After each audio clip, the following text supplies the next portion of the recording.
Welcome to your weekday Cup of the Word. We're in Psalm 73, so get ready for a very unique psalm.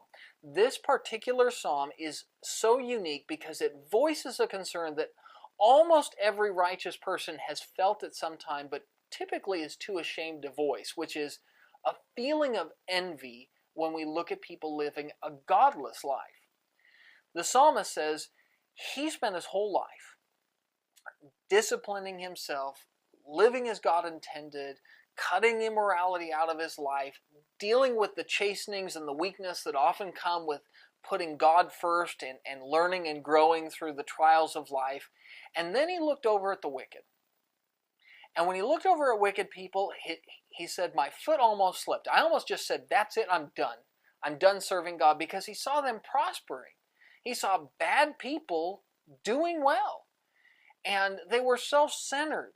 And they were unjust, and they took bribes, and they were arrogant, and everything they did was selfish, and yet they seemed to flourish.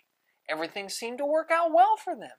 They were happy from everything he could see, and it drove him crazy. And then he began to contemplate it. And that's where the psalm really provides the real lesson is.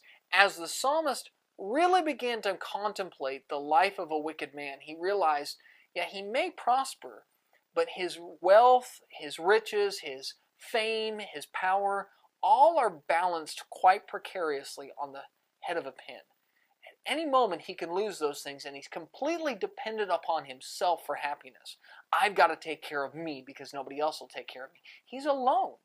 And even though he may put on a good front of happiness and luxury and entertainment and whatnot, the man inside is living a miserable life, and it is a slippery slope when you live away from God.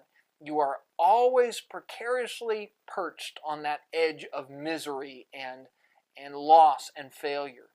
And so the psalmist ends by saying, my foot almost slipped, but in the end, when I contemplated the wicked, I realized I'd rather have what I have.